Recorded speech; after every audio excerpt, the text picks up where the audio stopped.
अस्सलामुअलैकुम, welcome to study solutions by doctor Areej Ali Mirza. क्या हाल है बच्चों आपके। मेरा नाम डॉक्टर मोहम्मद हसन अली है। हर साल की तरह इस साल भी हम आ गए हैं आपके लिए फिजिक्स की एक्सक्लूसिव टारगेट लाइव लेकर, जिसमें हम आपसे सबसे पहले पेपर पैटर्न डिस्कस करेंगे और वो तरीके बताएंगे कि जिससे बहुत आसान और कम टाइम में आप बहुत ही अच्छे मार्क्स स्कोर कर सकते हैं। इसको हमने दो हिस्सों में डिवाइड किया है। सबसे पहले हम पेपर पैटर्न बताएंगे और जल्दी से फिर हम आगे जाके इंपॉर्टेंट शॉर्ट लॉन्ग न्यूमेरिकल्स जिस पे हम जिस तरह बात करनी है कि किस तरीके से आप कम टाइम में ज्यादा अच्छा परफॉर्म कर सकें। ठीक है भाई, तो सबसे पहले पेपर पैटर्न स्टार्ट कर लें, क्योंकि पेपर पैटर्न जब तक समझ नहीं आएगा ना आप एग्जाम को क्रैक नहीं कर सकते, अच्छे नंबर से मार्क्स नहीं ला सकते। ठीक है भाई, स्टार्ट लेते हैं। सबसे पहले तो हमारे पास सेक्शन ए है। सेक्शन ए एमसीक्यूज का होता है, सबको पता है। सेक्शन ए में हमारे पास 17 एमसीक्यूज हैं। ठीक है, अब सवाल ये सबसे पहले सबसे ज्यादा एक दिन पहले जो बच्चों को परेशानी होती है पेपर से कि ठीक है सेक्शन बी और सी चलो फिर भी हो गया, सेक्शन ए कहाँ से करें सर। इतने मैसेज आ रहे होते हैं कि सर सेक्शन ए कहाँ से करें। भाई देखो, सबसे पहला आपकी प्राइमरी रिसोर्स जो होनी चाहिए सेक्शन ए की, वो होनी चाहिए टेनियर।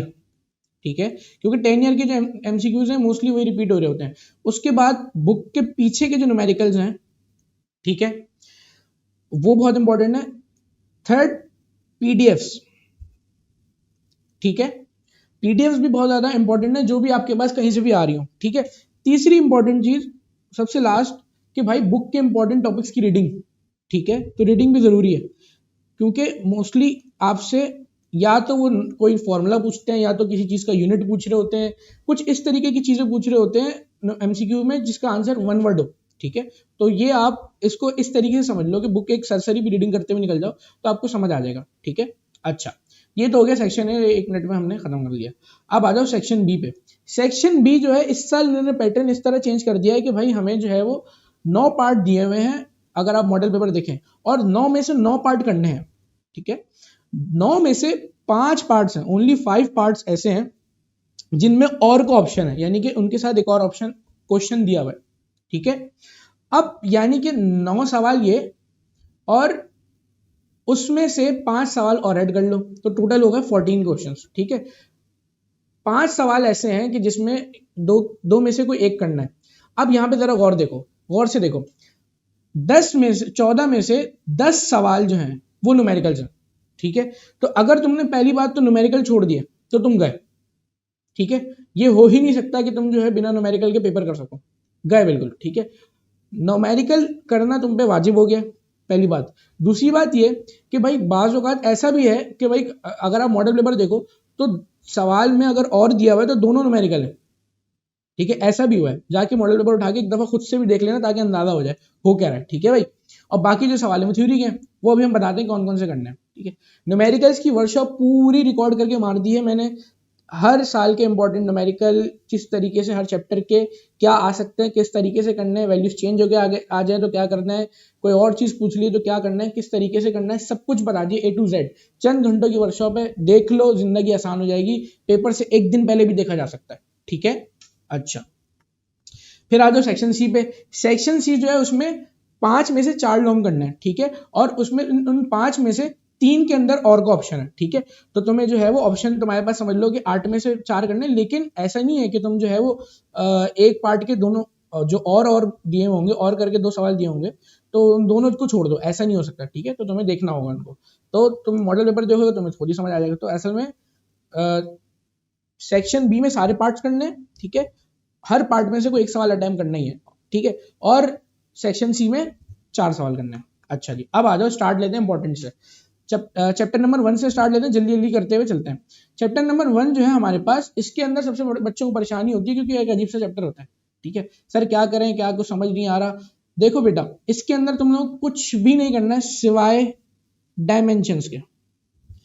ठीक है, डायमेंशंस जो है वो निकालना सीख लो, जिंदगी आसान हो जाएगी। ठीक है, वर्कशॉप के अंदर मैंने A to Z तमाम डायमेंशंस निकालना सिखा दी, किस तरीके से डायमेंशंस निकाली जाती हैं। दूसरी इंपॉर्टेंट बात, टेनियर उठा के देख लो, एमसीक्यूज के अंदर भी डायमेंशंस पूछी जाती हैं। ठीक है, तो डायमेंशंस के बाहर पेपर करना मुश्किल हो जाएगा। एक कंफर्म सवाल है ये। ठीक है, चैप्टर 1 का पहला सवाल कंफर्म सवाल है कि भाई हमारे पास जो है वो डायमेंशन का सवाल आएगा, prove that following equations are dimensionally correct, ये सवाल आता है। ठीक है, इस तरीके से सवाल आता है और ये न्यूमेरिकल में काउंट किया जाता है। ठीक है। तो इसको मैंने न्यूमेरिकल वर्कशॉप में तुम लोगों की आसानी के लिए रिकॉर्ड करके मार दिया ताकि तुम लोग आसान हो जाओ, ठीक है भाई। अच्छा, ये चैप्टर 1 से और कुछ भी नहीं करना मुझे, इसके बाद इसके आगे कुछ भी नहीं लिखना, अब बस मुझे डायरेक्ट लिखना है चैप्टर नंबर 2, बहुत इंपॉर्टेंट चैप्टर, ठीक है। अब हमारे पास इंपॉर्टेंट चैप्टर शुरू हो गए। चैप्टर नंबर 1 और चैप्टर जो नंबर 14 यानी कि पहला और आखिरी चैप्टर जो है सबसे लीस्ट इंपॉर्टेंट है, लेकिन चैप्टर 1 का एक सवाल कंफर्म है, ठीक है, तो वो तुम छोड़ नहीं सकते। मतलब ये मैं बता चुका हूँ कि भाई ये पेपर में आ रहा है, तुम्हें पता चल गया तो क्यों नहीं कर रहे, ठीक है। चैप्टर नंबर 2 हमारे पास काइनेमेटिक्स। काइनेमेटिक्स के अंदर 3 पार्ट्स हैं हमारे पास, ठीक है, 3 पार्ट्स हैं। सबसे पहले वेक्टर्स का पार्ट है, पहले उसको डिस्कस कर लेते हैं। अच्छा जी, तो वेक्टर्स, वेक्टर्स के अंदर भाई हमारे पास अगर हम देखें तो एक तो हमारे पास, अगर हम जल्दी जल्दी देखें, सबसे इंपॉर्टेंट सवाल जो कि पूरे काइनेमेटिक्स में आता है, वो एक तो प्रोजेक्टाइल का सवाल आता है और एक वेक्टर्स का सवाल आता है। वो क्या आता है, वो लॉन्ग में आता है। वो सवाल है addition of vector by rectangular component method, ठीक है, वो मैं तुम्हें करके दिखा भी देता हूँ लिख के। क्या है, addition of vectors, addition of vectors by rectangular component method. ये सवाल बुक में एग्जैक्ट इसी हेडिंग के साथ मौजूद है, ठीक है। और पेपर में किस तरीके से आता है, two vectors v1 and v2 या a1 and a2 with an angle θ1 and θ2। जब भी तुम इस तरीके के सवाल देखो ना, तो तुम समझ जाओ कि भाई हमारे पास यहाँ पे इसी सवाल की बात की जा रही, ठीक है। इंटर के अंदर अब तुम लोग आ गए हो तो याद रखो कि भाई जो बुक में नाम लिखा हुआ है एग्जैक्टली वही चीज तुमसे नहीं पूछेंगे, कॉन्सेप्ट तलाश करेंगे आपके, आप कॉन्सेप्चुअल पेपर दे रहे हैं वो, ठीक है। और इंटर के अंदर तो पहले भी आता था, तो उसकी परेशान नहीं होना कि भाई सर कॉन्सेप्चुअल दे रहे हैं और क्या बोल रहे हैं, वही चीज पूछी होती है, बस आपको जज करना होता है। 10 ईयर खोल के एक दफा देखो तो कि भाई क्या चीज का क्या आंसर है, ठीक है। असल में कुछ भी ऐसा नहीं है जो बुक के बाहर से दिया हुआ, लेकिन बच्चों को मिल नहीं रहा होता बुक से, हालांकि तमाम चीजें बुक में मौजूद होती हैं। Addition of vectors by rectangular component method long के अंदर आने वाला है, बहुत इंपॉर्टेंट सवाल है, सही है, लाजमी करना, छोड़ने का कोई सीन नहीं है। अच्छा भाई, उसके बाद इसके अंदर डॉट प्रोडक्ट और क्रॉस प्रोडक्ट बहुत इंपॉर्टेंट है, dot product and cross product vectors के अंदर। अच्छा अब देखो इसको ना, ये चीज याद रखो कि भाई हमारे पास डॉट प्रोडक्ट और क्रॉस प्रोडक्ट की सिर्फ डेफिनेशन नहीं पूछी जाती, बोला जाता है डॉट प्रोडक्ट की इन दोनों को डिफाइन करो, इनकी एग्जांपल्स दो, एग्जांपल्स भी पूछी जाती है, और इनमें से कुछ ना कुछ प्रूफ करने को देते हैं कि भाई प्रूफ करो। फॉर एग्जांपल क्रॉस प्रोडक्ट जो है वो कम्यूटेटिव लॉ फॉलो नहीं करता, ठीक है। इनकी दोनों की 15-15 मिनट की वीडियो मेरे पास यूट्यूब पे हमारे स्टडी सॉल्यूशन के चैनल पे पड़ी हुई है, सर्च करोगे तो मिल जाएंगी। उसमें मैंने पूरा डॉट प्रोडक्ट क्रॉस प्रोडक्ट तमीज से पढ़ा दिया है A to Z, ठीक है। तो इनका न्यूमेरिकल भी आ सकता है और वैसे भी आ सकता है। अच्छा, तीसरी चीज, यूनिट वेक्टर हमारे पास एक ऐसा टॉपिक है कि जो न्यू बुक के अंदर बहुत शॉर्ट करके लिख गया है, लेकिन उसका फॉर्मूला मौजूद है। और यूनिट वेक्टर जो है वो, अगर हम बुक चेंज होने से पहले बात करें तो हर साल यूनिट वेक्टर का एक न्यूमेरिकल आता था और कुछ भी नहीं आता था इसके अलावा, ठीक है। तो अभी भी यूनिट वेक्टर हटाया नहीं गया है, ठीक है। तो यूनिट वेक्टर का जो न्यूमेरिकल है वो, हालांकि बुक में, नई बुक में न्यूमेरिकल मौजूद नहीं है लेकिन फॉर्मूला मौजूद है, तो जिसका भी फॉर्मूला मौजूद होता है वो न्यूमेरिकल उसका पूछ सकते हैं। तो मैंने ये, इसका भी मैंने वर्कशॉप के अंदर रिकॉर्ड कर दिया, मैंने ये मैं लिख भी देता हूँ। वर्कशॉप के अंदर मैंने यूनिट वेक्टर निकालना सिखा दिया, किस तरीके से यूनिट वेक्टर निकाला जाता है, ठीक है। तो भाई ये लाजमी कर लेना, और अभी फिलहाल इस पर यही रोकते हैं, ठीक है। ये वेक्टर्स वाला पार्ट है काइनेमेटिक्स का, ठीक है। फिर हमारे पास जो इसके बाद जो स्पीड, डिस्टेंस, डिस्प्लेसमेंट वाला पार्ट है, उसमें से कुछ खास तुमसे नहीं पूछेंगे, तो उस पर ज़्यादा टाइम ज़ाया करने की जरूरत नहीं है। आ जाओ प्रोजेक्टाइल पे, most important part of this chapter, projectile motion, ठीक है भाई। अब प्रोजेक्टाइल मोशन में अंदर तो सबसे पहले तुम्हें क्या पूछते हैं, सबसे पहले कुछ भी नहीं करो, प्रोजेक्टाइल स्टार्ट करने से ही पहले तुम इसकी डेरिवेशन करो, रेंज, हाइट एंड टाइम, ठीक है। रेंज, हाइट और टाइम की डेरिवेशन लाजमी है, वाजिब है तुम पे, इसके बगैर पेपर में नहीं जाना है, ठीक है। ये चीज नहीं छोड़नी किसी सूरत में। रेंज, हाइट और टाइम का लॉन्ग भी आता है, और पिछले साल इन्होंने सिर्फ रेंज का शॉर्ट दे दिया था, ठीक है। बाकी दोनों चीजें नहीं पूछी, तो वो रेंज का सिर्फ शॉर्ट में दे दिया कि भाई डेरिवेशन बताओ, इनका फॉर्मूला ड्राइव करो, रेंज, प्रोजेक्टाइल की रेंज का, उसकी हाइट का और उसके टाइम का, ठीक है भाई। ये चीज समझ आ गई। अच्छा, उसके अलावा जो है वो, फिर जो है वो, इसके अलावा एक बड़ी इंपॉर्टेंट चीज देखने को मिली है, वो है, पिछले साल सवाल आया है, प्रूव दैट, बल्कि हाँ सवाल ये है, ड्राइव द, मैं पूरा सवाल लिख रहा हूं, mathematical equation for which range of projectile will be equal to height. ठीक है, मैंने शॉर्ट करके लिख दिया। ठीक है, तो वो कौन सा एंगल है जिसपे रेंज और हाइट प्रोजेक्टाइल की सेम हो जाएगी, यानी कि r इक्वल्स टू एच हो जाएगा। ये न्यूमेरिकल बुक में नहीं है, ये न्यूमेरिकल नहीं है, ये डेरिवेशन है, इसका फॉर्मूला निकालना पड़ेगा तब जाके तुम्हारा सॉल्व होगा। ठीक है, तो भाई ये जो है बहुत इंपॉर्टेंट है और इसका एंगल भी निकालना है। तो भाई इसका न्यूमेरिकल मैंने वर्कशॉप में रिकॉर्ड करके डाल दिया। ठीक है, तो अब तुम ले लेना इसको ताकि तुम्हारे लिए आसानी हो जाए। तो ये छोड़ना नहीं, ठीक है, पुरानी बुक में था, ये पुरानी बुक में पूछा भी जाता था।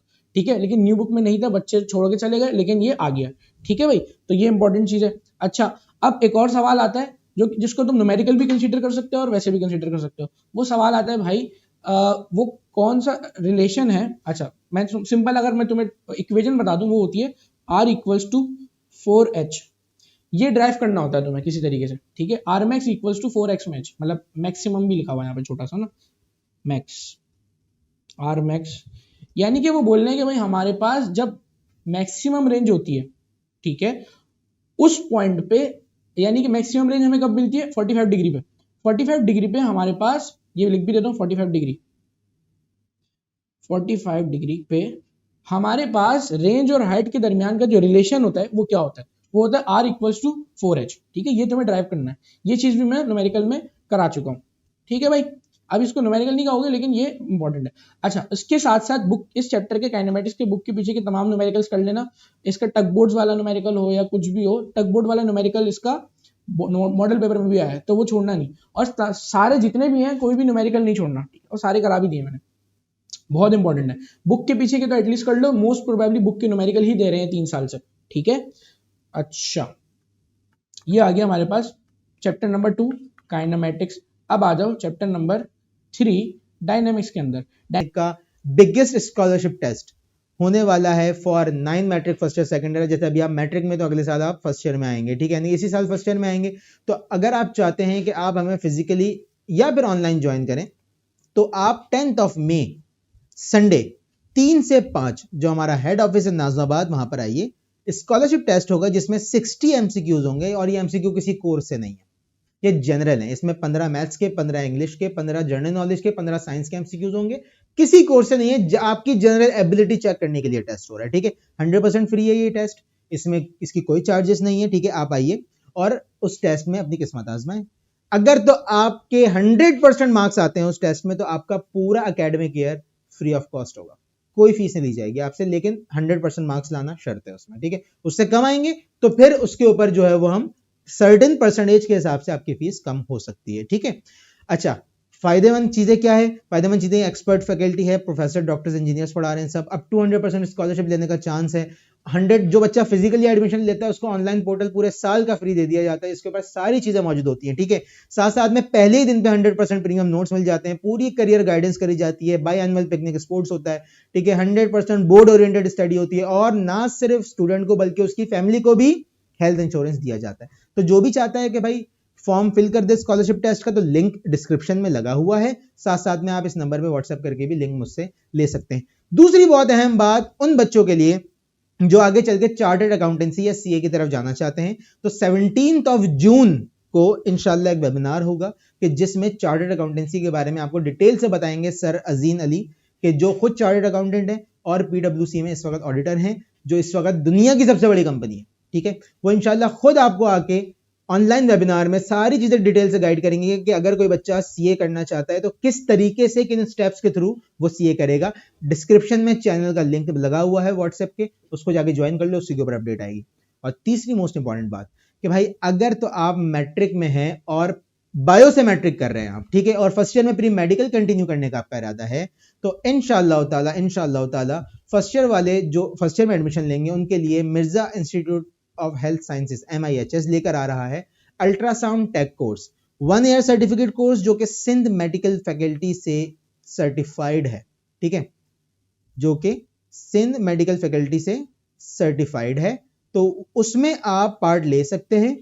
1 साल का आपको वो एक्सपीरियंस मिलेगा जो कि एक डॉक्टर फील्ड में जाने के बाद लेता है। तो आप खुद सोचें, अगर आप प्री मेडिकल के स्टूडेंट हैं और आप आगे चल के मेडिकल फील्ड में आना चाहते हैं तो कितना बेनिफिशियल है कि आप अपने फर्स्ट ईयर के साथ मेडिकल का एक्सपीरियंस भी ले रहे हैं, ठीक है, और साथ साथ में वो चीजें सीख रहे हैं जो एक प्रोफेशनल डॉक्टर सीख रहा होता है।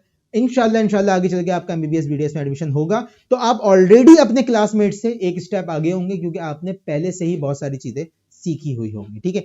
इसका एंट्री टेस्ट होगा 31 मई 12 से 2 एट अवर नाफजाबाद कैंपस, जो कि हमारा हेड ऑफिस है।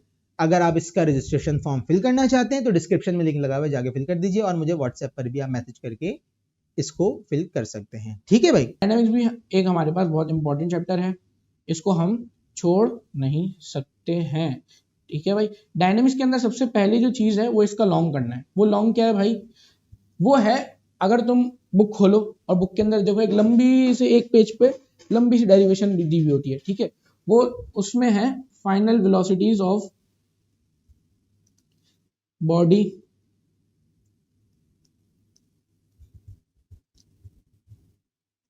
bodies moving with velocity, moving with initial velocities u1 and u2। ये सवाल पेपर के अंदर इस तरीके से बन के आता है, ठीक है, और इसमें वो वर्डिंग में चेंज करते रहते हैं। तुम्हें पता होना चाहिए कि भाई वो यहाँ पे ये पूछ रहे हैं, ठीक है। तो वहां पे कहीं कोलिजन का लफ्ज आ जाए, कोई कुछ आ जाए, तो वो इलास्टिक कोलिजन का सवाल कहलाता है असल में वो, ठीक है। तो उनकी फाइनल वेलोसिटीज v1 और v2 निकालने को दी जाती है, और u1 और u2 उसमें दी हुई होती है। तो भाई इस तरीके से ये बहुत इंपॉर्टेंट है, सबसे पहले डायनामिक्स के अंदर ये करना, इसको छोड़ना नहीं है। लॉन्ग का सवाल है, इसको पे स्टार भी बना दो, ये नहीं छोड़ना, ठीक है। इस पे इसके बाद फिर हम बात करते हैं क्या करना है, ठीक है। अब आ जाओ, पहले तो मैंने लॉन्ग बता दिया ना, सेक्शन बी में हूँ। सेक्शन बी में अब हर साल जो देखा जाता है कि भाई सेक्शन बी में इसके अंदर इसका न्यूमेरिकल ही पूछा जाता है, ठीक है। इसका न्यूमेरिकल सबसे इंपॉर्टेंट है। तुम इसके बुक के पीछे के तमाम न्यूमेरिकल्स कर लो, उसी में से एक न्यूमेरिकल मोस्ट प्रोबेबली लगेगा, ठीक है भाई। तो वो छोड़ के नहीं जाना है, न्यूमेरिकल जो है वो सारे इसके इंपॉर्टेंट है और छोड़ना नहीं है, ठीक है। अच्छा भाई, फिर आ जाओ, law of conservation of momentum. Law of conservation of momentum जो है ना, देखो अब तुम लोग इंटर में आ गए हो, ये तुम लोग 9th क्लास में करते थे ये सवाल, तो तुम्हें वो इतनी आसानी से छोड़ेंगे नहीं। लास्ट ईयर उन्होंने क्या किया, लास्ट ईयर उन्होंने ये सवाल दिया, इसके साथ एक न्यूमेरिकल भी दे दिया, तो प्लस न्यूमेरिकल इसी चैप्टर का, ठीक है। तो असल में मेन चीज न्यूमेरिकल है ना कि ये, इसका तो फिर वो 1 नंबर लेंगे, लेकिन इसके बगैर तुम्हारा सवाल इनकम्प्लीट नहीं होगा, ठीक है। तो भाई ये इसको जो है वो छोड़ के जाना नहीं है, वरना मसला हो जाएगा। अच्छा भाई, और देखते हैं और क्या इंपॉर्टेंट चीज है। फ्रिक्शन के टॉपिक में से भी एक सवाल इंपॉर्टेंट है, वो होता है बिल्कुल चैप्टर का लास्ट पेज है, relation between angle of repose and angle of friction, ठीक है। ये बहुत इंपॉर्टेंट सवाल है, ये पिछले साल भी आया, उससे पिछले साल भी आया, और 24 में तो आया था। तो ये इसको जो है वो छोड़ना नहीं है, बहुत ज्यादा इंपॉर्टेंट सवाल है, इसको भी छोड़ने का कोई सीन नहीं है, छोटी सी डेरिवेशन आराम से हो जाएगा, ठीक है, इसको भी नहीं छोड़ना। तो ये हमने सवाल देख लिया, दोबारा दिखा देता हूँ। ये वो सवाल आते हैं जो हमें डायनामिक्स के अंदर करने हैं। अब आ जाए हमारे पास chapter number 4, circular motion. Circular motion, circular motion भी हमारे पास एक बहुत ज्यादा इंपॉर्टेंट चैप्टर है। अच्छा, सर्कुलर मोशन में ना हर साल जो देखने में आए कि मोस्ट प्रोबेबली 90% इसके अंदर से न्यूमेरिकल पूछा जाता है, ठीक है, सेक्शन बी में खासतौर पे न्यूमेरिकल इसका आता है, ठीक है भाई। उसके अलावा इसकी छोटी छोटी डेरिवेशन है। एक तो एक इंपॉर्टेंट सवाल है, वो है बैंकिंग ऑफ रोड का, ठीक है। बैंकिंग ऑफ रोड की डायग्राम छोटी सी साइड पे बुक में ऐसे बनी होगी, उस पर यहाँ पे यूं ऐसे गाड़ी जा रही हो गई, ये वो सवाल है बैंकिंग एंगल का, ठीक है। वो एंगल निकालने को बोलते हैं, उसकी एंगल की डेरिवेशन है, ठीक है। तो क्या सवाल है, बैंकिंग ऑफ रोड, ठीक है, इसकी डेरिवेशन है। बाकी उसके अलावा तुम एक ही पेज पे तुम्हें मिल जाएगा S equals to R theta, V equals to R omega और A equals to R alpha. ये भी इंपॉर्टेंट चीज़ है, ठीक है। ये तो एक ही उसमें हो जाएगा तो तुम्हें समझ आ जाएगा, बहुत आसान सी चीज़ है। ये सब वो बता रहा हूँ कि जो करना ही करना है, ठीक है। और इसके अलावा एक और इम्पॉर्टेंट चीज़, जो सबसे इम्पॉर्टेंट सवाल है ना इस चैप्टर का, वो है, मैं अलग से रेड से लिख देता हूँ, वो है सेंट्रीपिटल एक्सेलरेशन का सवाल। सेंट्रीपिटल एक्सेलरेशन का सवाल लॉन्ग में भी पूछा जा सकता है और शॉर्ट में भी पूछा जा सकता है, ठीक है। तो आपने पूरा करना है याद पूरा करना है, डायग्राम भी इसकी लिखनी है, वो याद करनी है, वर्डिंग भी याद करनी है, डेरिवेशन भी याद करनी है। हाँ, अगर हमारे पास ये सवाल शॉर्ट में आ जाए तो तुम इसकी थोड़ी सी वर्डिंग कम करके लिख देना, ठीक है, डायग्राम बनाना फिर भी, ठीक है। तो भाई इसका सेंट्रीपिटल का सवाल जो है ये बहुत ही ज्यादा इंपॉर्टेंट है, इसको छोड़ना नहीं है, सही है। अच्छा, तो अब इसके अलावा और अगर करना चाह रहे हो कोई, तो भाई उसके लिए भी बता देता हूँ, टॉर्क का सवाल कर लो। टॉर्क छोटा सा है, 9 में पढ़ के आ चुके हो, एक दफा देख लो तो तुम्हें कोई मसला नहीं होगा। और बाकी एक चीज और भी पूछी गई है, वो है लॉ ऑफ कंजर्वेशन ऑफ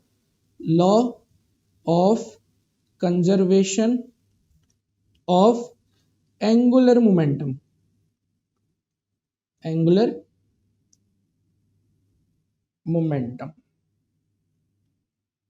ठीक है भाई, नजर आ रहा है। Law of conservation of angular momentum भी कर लेना। तो ये हमने देख लिया, और इसमें देख लो, मैं दोबारा बता रहा हूँ कि भाई ये इंपॉर्टेंट है, न्यूमेरिकल्स, ठीक है, सारे न्यूमेरिकल। इसके तो इतना डीप में मैंने न्यूमेरिकल समझाए हुए हैं कि बस देख लेना तुम लोग खुद ही, ठीक है। तमाम सबसे ज़्यादा बच्चों को सर्कुलर मोशन के न्यूमेरिकल में मसला होता है, तो भाई वो सुकून से कराए हुए, तो उसमें परेशान नहीं होना, आराम से, अगर जिसको अपने लिए आसानी पैदा करनी है वो वर्कशॉप से जाके देख ले। चैप्टर नंबर 5 क्या है भाई हमारे पास? Work, power and energy. Work, energy and power, या वर्क, पावर एंड एनर्जी, ये भी बहुत इंपॉर्टेंट चैप्टर है, ठीक है भाई। वर्क, एनर्जी एंड पावर हमारे पास। अच्छा जी, आ जाओ इस पे भाई। इसके अंदर सेक्शन बी में क्या क्या पूछ रहे हैं, हाँ जल्दी जल्दी देखते हैं भाई, सवाल ही बता दे रहा हूं डायरेक्ट। हाँ, एक मिनट रुको, ये लो। Prove that work done on a body moving in a circular path is 0, ठीक है भाई। तो भाई work done on a moving body जो कि सर्कुलर पाथ में घूम रही है, उसके टोटल वर्क जो होता है वो 0 होता है बाय द ग्रेविटी, ठीक है। तो ये एक इंपॉर्टेंट है। अच्छा, एक और चीज पूछी जाती है, prove that gravitational field is a conservative field, सही है, इज अ कंजर्वेटिव फील्ड। तो ये भी बहुत इंपॉर्टेंट सवाल है, इसको नहीं छोड़ना। अच्छा, यही सवाल दूसरी वर्डिंग में किस तरह पूछा जाता है, वो इस तरह पूछा जाता है, वर्क डन, एक मिनट को, अच्छा, work done in gravitational field, prove that work done in gravitational field is independent of path. जब भी इंडिपेंडेंट ऑफ पाथ की बात है ना, तो तुम समझ जाना ऊपर वाला सवाल ही पूछा हुआ है, ठीक है। इंडिपेंडेंट ऑफ पाथ यानी कि रास्ते पे डिपेंड नहीं करती, ठीक है। तो prove that gravitational field is a conservative field, और वर्क डन जो है वो इंडिपेंडेंट है पाथ के। ये दोनों एक ही सवाल है, ठीक है। दोनों के अंदर तुम्हें वो जो बुक के अंदर तुम्हें दिख भी जाएगी, इसकी ट्रायंगल वाली डेरिवेशन वो करनी है इसके अंदर, ठीक है। अच्छा जी, ये भी हो गया भाई हमारे पास, ये सारा हमने देख लिया। उसके अलावा इसके अंदर एस्केप वेलोसिटी करनी है, अभी खत्म थोड़ी हुआ है, बहुत इंपॉर्टेंट चैप्टर है, शॉर्ट बता रहा हूँ अभी ना, ठीक है। हाँ, इस drive the equation for the velocity for the escape velocity. तो एस्केप वेलोसिटी का सवाल पहले तो डिफाइन भी करना होता है, एस्केप वेलोसिटी क्या होती है, और उसका सवाल भी, ठीक है, और उसकी डेरिवेशन वो होती है v equals to root 2gr, ठीक है, v equals to root 2gr। ये भी बड़ा इंपॉर्टेंट है। दो अच्छा, ये चीज भी याद रखना कि ये सवाल 2024 में आया है, तो इस साल 2026 है, तो 26 के लिए भी बहुत ज्यादा इंपॉर्टेंट है, तो इसको बिल्कुल भी नहीं छोड़ना है तुम्हें, ठीक है। हाँ, बाकी सेक्शन बी में एक और चीज इंपॉर्टेंट है जिसको हम कहते हैं work, energy theorem, work energy theorem भी बहुत इंपॉर्टेंट है भाई, इसको नहीं छोड़ना, ये मैंने लिख भी दिया इसके ऊपर, ठीक है। वर्क एनर्जी थ्योरम हमारे पास इंपॉर्टेंट है। और लॉन्ग के अंदर इस चैप्टर में से वो है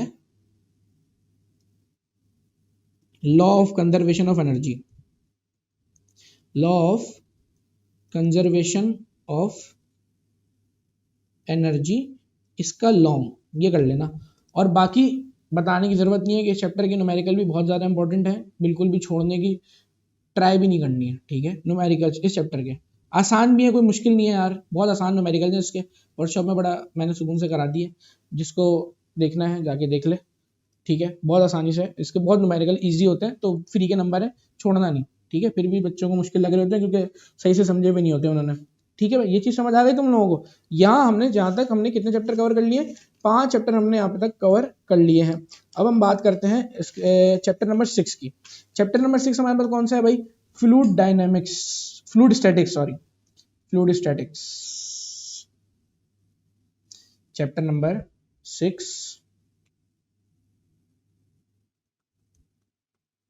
फ्लूइड स्टैटिक्स।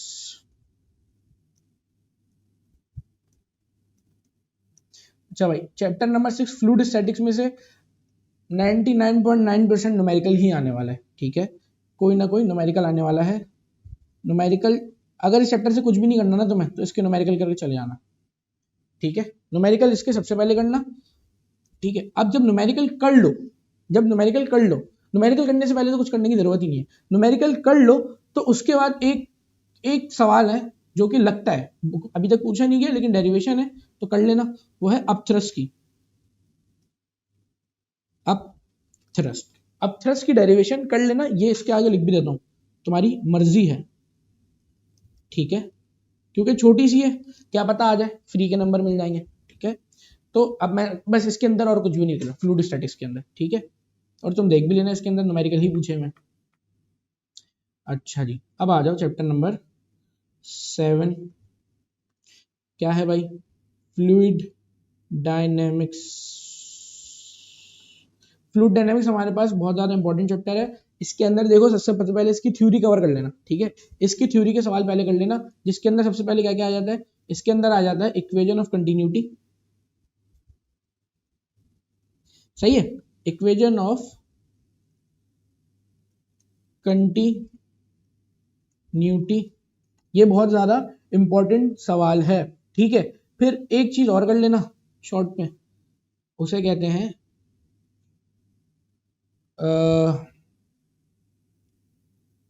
ये जो है ना अभी तक पूछा नहीं गया, बट क्योंकि ये बुक ही अभी आए हुए 3 साल हुए हैं, तो ये डेरिवेशन के आने के चांसेस हैं, ठीक है। तो हर साल वो कुछ ना कुछ नया पूछ रहे हैं, तो इस साल क्या पता है पूछ रहे हैं टर्मिनल वेलोसिटीज, ठीक है। Terminal velocity of a body, of a spherical body, of a spherical body, book खोलोगे दिख जाएगा सवाल पूरा। Terminal velocity of a spherical body निकालने को दिया हुआ है, तो ये बहुत ज़्यादा इंपॉर्टेंट है। और इस चैप्टर के न्यूमेरिकल्स भाई अल्लाह माफ करे, कर लेना, अल्लाह का वास्ता है तुम लोगों को, छोड़ना नहीं,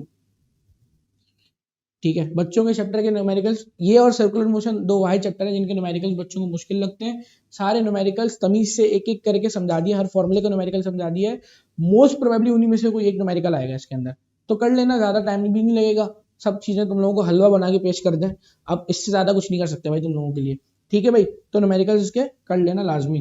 हाँ, अब इसका लॉन्ग जो है वो क्या है, वो है बर्नौलीज इक्वेशन, मशहूर ज़माना, ठीक है। बर्नौलीज इक्वेशन लाजमी करके जाना, छोड़ना नहीं, ठीक है भाई, ये भी लाजमी करके जाना ही है, बस इस चैप्टर में से ये कर लेना, ठीक है। समझ आ गया भाई। अच्छा भाई, अब आ जाओ चैप्टर नंबर 8 इलेक्ट्रिक फील्ड, ठीक है भाई। चैप्टर नंबर 8 इलेक्ट्रिक फील्ड बहुत ज़्यादा इंपॉर्टेंट चैप्टर है, ठीक है भाई। हाँ, अब देखो भाई, सबसे पहली बात जो मैं इस चैप्टर के बारे में बताने वाला हूँ ना, वो ये कि भाई पिछले 2 सालों से देखा जा रहा है कि इस चैप्टर में 2 सवाल, मतलब पिछले कंप्यूटर साइंस के पेपर उठा के देख लो, प्री मेडिकल का पेपर उठा के देख लो, इंजीनियरिंग का जो साथ आता है, सारे पेपरों में इस चैप्टर से दो दो सवाल आए हैं, बाकी सबसे यूजुअली एक एक सवाल आते हैं, इस चैप्टर के अंदर से दो सवाल आते हैं, तो मैं लिख भी देता हूं, ठीक है। 2 क्वेश्चंस आ रहे हैं इसमें एवरेज, जिसमें से एक पक्का न्यूमेरिकल है, ठीक है। 1 इसके अंदर से न्यूमेरिकल है और 1 इसके अंदर से कोई थ्योरी का सवाल है, और दोनों न्यूमेरिकल भी हो सकते हैं, ठीक है, क्योंकि इसके न्यूमेरिकल इजी भी हैं और बड़े आराम से हो भी जाते हैं, तो वो बोलते हैं भाई अब तो देंगे हम, ठीक है। तो न्यूमेरिकल इसके जरूर कर लेना, लाजमी कर लेना, सही है। उसके अलावा क्या करना है अब आप उस पर डिस्कस करते हैं भाई। रिलेशन बिटवीन, अच्छा पहले तो छोटी छोटी definitions, electric field, electric potential, ये सब भी डेफिनेशन कर लेना, ये पूछी हुई है, ठीक है। इलेक्ट्रिक फील्ड, इलेक्ट्रिक पोटेंशियल की डेरिवेशन और रिलेशन बिटवीन देम, ठीक है। Relation between electric field and potential, ठीक है, उसको हम क्या कहते हैं, E equals to minus delta V upon delta R। Book में देखोगे मिल जाएंगी, बहुत ज्यादा इंपॉर्टेंट चीज है, ये छोड़ना नहीं है, ठीक है। सबसे पहली चीज जो इस चैप्टर में करना न्यूमेरिकल्स के बाद वो ये करना, ठीक है भाई। अच्छा सॉरी भाई अच्छा, उसके बाद इसके अंदर से फ्लक्स का सवाल भी जरूरी है। फ्लक्स का सवाल तो बहुत ज्यादा इंपॉर्टेंट है, मॉडल पेपर में भी आया हुआ है। फ्लक्स, ठीक है, electric flux, define electric flux, और मतलब मॉडल पेपर में पिछले सालों में भी आया हुआ है। और flux through a spherical body, ठीक है भाई।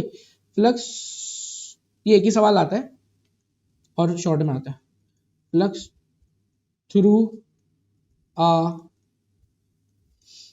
स्फेरिकल बॉडी, ठीक है, वो होता है, मतलब वो, और तुम्हें प्रूफ करना होता है कि भाई हमारे पास जो है वो जो फ्लक्स है वो 1/E0 के बराबर होता है, इस तरह, ये सब बताना होता है, ठीक है। तो तुम देखोगे, तुम जब फ्लक्स का पार्ट खोलोगे तुम्हें खुद ही दिख जाएगा बड़ा सा पूरा, तो ये फ्लक्स का सवाल भी कर लेना। तो मैंने दो टॉपिक बता दिए तुम्हें, एक ये E equals to minus delta V upon delta और दूसरा फ्लक्स का टॉपिक, ठीक है, ये होगा शॉर्ट। फिर तीसरी चीज क्या करोगे, वो बहुत इंपॉर्टेंट पार्ट है, वो है इलेक्ट्रिक डायपोल का सवाल, लॉन्ग में पूछा जाता है। इलेक्ट्रिक डायपोल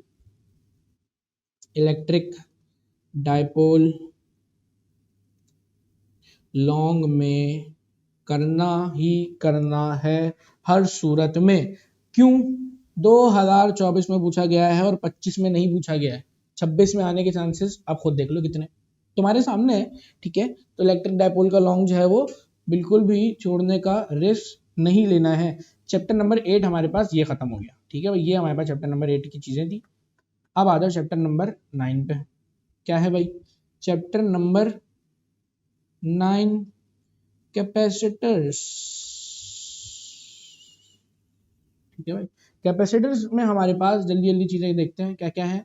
सबसे पहले तो हमारे पास energy stored in a capacitor की डेरिवेशन करनी है, एनर्जी स्टोर्ड इन अ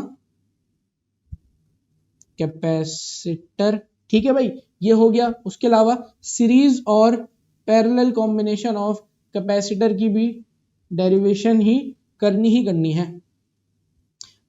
और इसके अंदर से जो लॉन्ग आता है वो क्या आता है कि भाई हमें बताओ जो कैपेसिटेंस है, ठीक है, उसके इक्वेशन बताओ कैपेसिटेंस ऑफ कैपेसिटर की, capacitance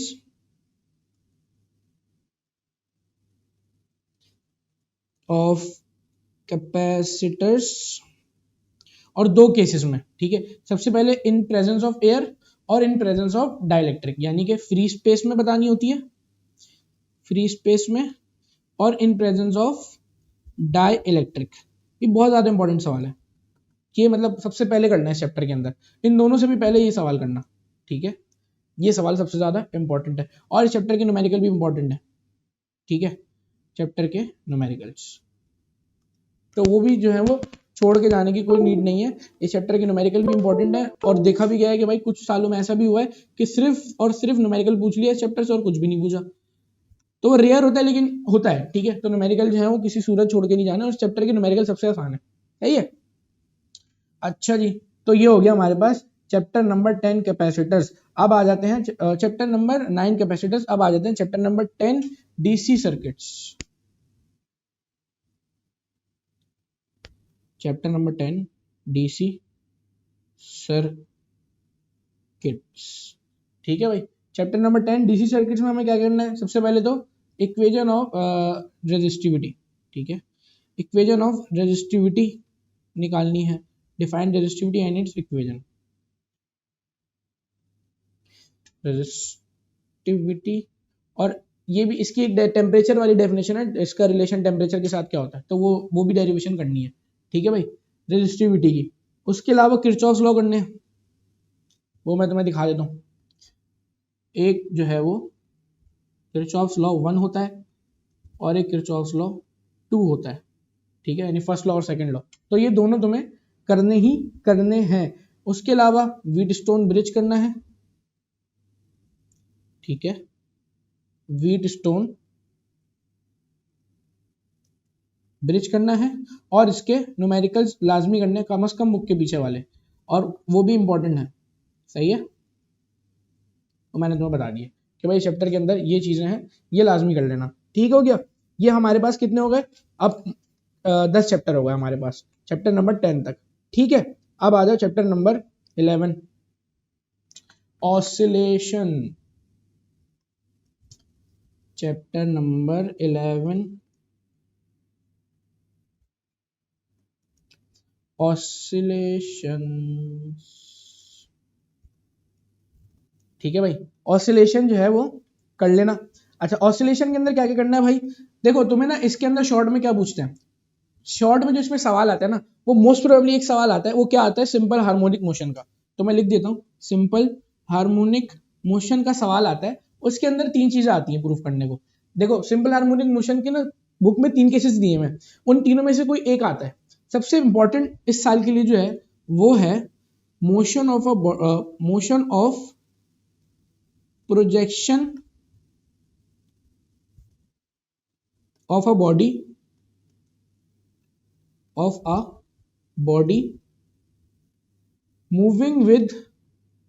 moving in a circular motion। ठीक है, prove that motion of projection of a body moving in circular motion executes simple harmonic motion। ये सवाल आता है। ठीक है, तो आपको प्रूफ करना होता है। दूसरी चीज क्या आती है, वो आती है simple pendulum. Prove that motion of simple pendulum is simple harmonic motion. ठीक है, और तीसरी चीज इसमें आती है स्प्रिंग मास सिस्टम। ठीक है भाई, तो स्प्रिंग मास सिस्टम भी इसके अंदर इंपॉर्टेंट है, छोड़ के जाने की कोई जरूरत नहीं है। हाँ, और उसके अंदर लॉन्ग में इस चैप्टर में क्या पूछ रहे हैं वो देख लो भाई, वो इस साल भी चांसेस है कि ये सवाल आए। ठीक है, तो भाई इसको छोड़ के जाने की कोई जरूरत नहीं है। वो सवाल क्या है, by using equation of instantaneous velocity. मैं पूरा लिख नहीं रहा हूँ, बस इंस्टेंटेनियस वेलोसिटी की इक्वेशन यूज करके, और वो इक्वेशन क्या है, v इक्वल्स टू रूट के over M root X naught का square minus X naught minus X square. ये इक्वेशन को यूज करके prove that energy of simple harmonic motion is conserved। equation of SHM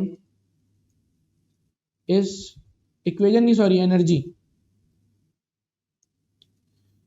energy of SHM is conserved। ठीक है भाई, तो ये भी बहुत ज्यादा इंपॉर्टेंट है, ये लॉन्ग का सवाल है इसलिए मैंने अलग से लिख दिया। तो भाई ये लाजमी करना है, बुक में सामने दिख जाएगी वो एनर्जी कंजर्वेशन वाला जो पार्ट है, जो पोटेंशियल एनर्जी काइनेटिक एनर्जी जो तुम्हें जहां लिखा हुआ दिख जाए, ये वही सवाल है। ठीक है, तो इसमें तुमसे वही पूछा हुआ है, और ये चीज लॉन्ग में इसी तरह पूछी हुई है। ठीक है भाई, और इसके जो है इसके न्यूमेरिकल भी इस साल का देखो, इस साल भी इसके अंदर मॉडल पेपर में इसके अंदर इसका एक न्यूमेरिकल आया हुआ है। ठीक है, तो न्यूमेरिकल भी छोड़ के नहीं जाने का, बिल्कुल सीन नहीं है न्यूमेरिकल छोड़ के जाने का। चैप्टर नंबर 11 ऑसिलेशन हो गया ये इसके अंदर। अब आ जाओ चैप्टर नंबर 12 पे।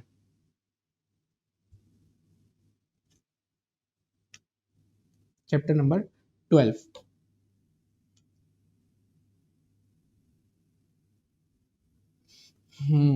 चैप्टर नंबर 12 हमारे पास अकॉस्टिक का चैप्टर है।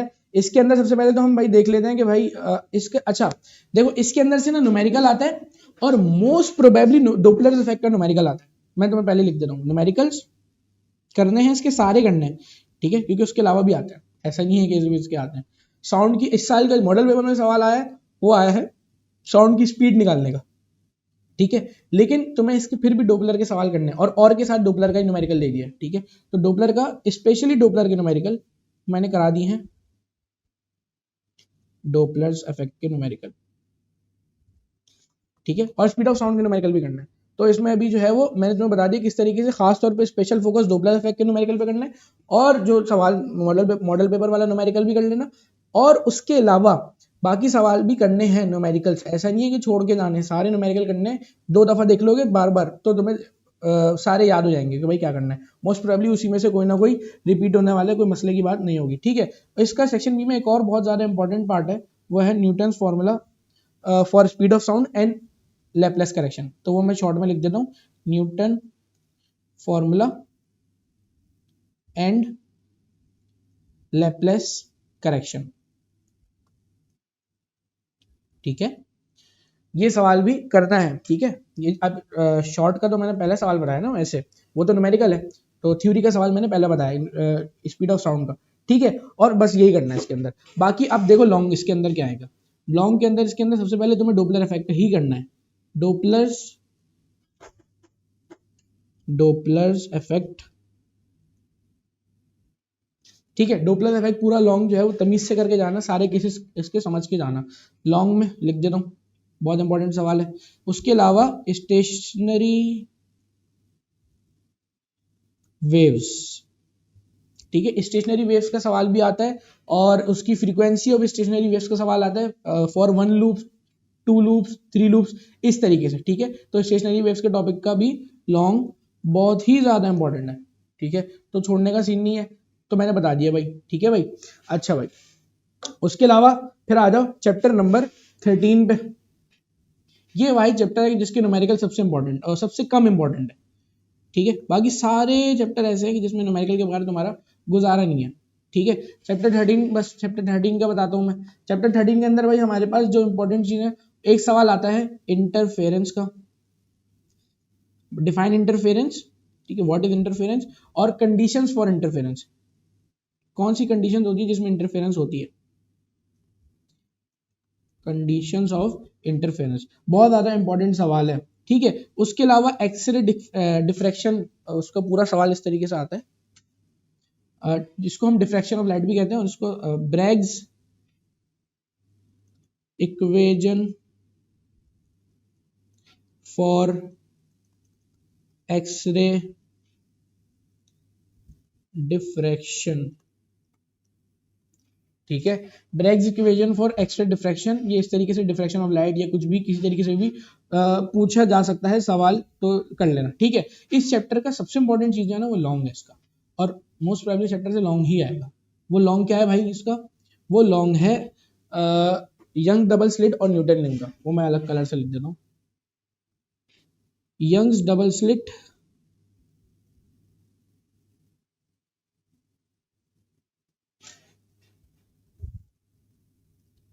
यंग डबल स्लिट, और एक तो ये आ गया, दूसरा न्यूटन रिंग,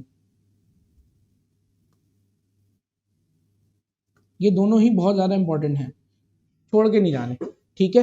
तो भाई ये सबसे पहले चैप्टर में से तुम यंग डबल स्लिट और न्यूटन रिंग करना, उसके बाद ये 2 सवाल करना शॉर्ट के, और उसके बाद टाइम मिले तो न्यूमेरिकल्स भी कर लेना, ठीक है, न्यूमेरिकल्स, ठीक है भाई। तो मैंने तुम लोगों को पूरा शुरू से लेके चैप्टर 1 से लेके आखिर तक बता दिया है।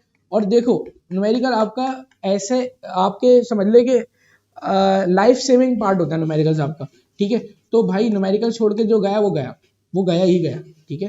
तो उसका कोई फायदा नहीं है, ना ही जाओ पेपर में, पास होने के चांसेस भी नहीं है, ठीक है, क्योंकि भाई इतने नंबर काटते हैं थ्योरी के अंदर कि कोई हद नहीं, सही है। न्यूमेरिकल के अंदर चांस ही होता है कि भाई पूरे नंबर मिल सकते हैं, बड़ा इजीली पूरे नंबर मिल सकते हैं। तो कोशिश करो सबसे पहले सारे के सारे जो है वो न्यूमेरिकल्स करो, ठीक है। और अगर किसी को बस अब यही है, मैंने तुम लोगों को बता दिया कि भाई किस तरीके से करना है। कोई सवाल हो तो नीचे कमेंट में कर लेना, हम बता देंगे इसका जवाब। और MCQs का बता चुका हूँ, सेक्शन बी का बता चुका हूँ, सेक्शन सी का बता चुका हूँ, ये चीज़ भी बता देना, ये बता चुका हूँ, इसको गौर में रखना, ठीक है। और कुछ सवाल हो तो कमेंट में, मिलते हैं इंशाल्लाह। और पेपर के बाद बताना कि पेपर कैसा हुआ और लगा कि नहीं लगा, क्योंकि मुझे तो पता है कि इसी में से आने वाला है पेपर जो मैंने बताया, ठीक है। तो मैसेज करके बताना सर कि हाँ सर अच्छा आपने जो बोला था वही लगा। और बस तो ठीक है, मिलते हैं पेपर के बाद इंशाल्लाह। अल्लाह हाफिज़।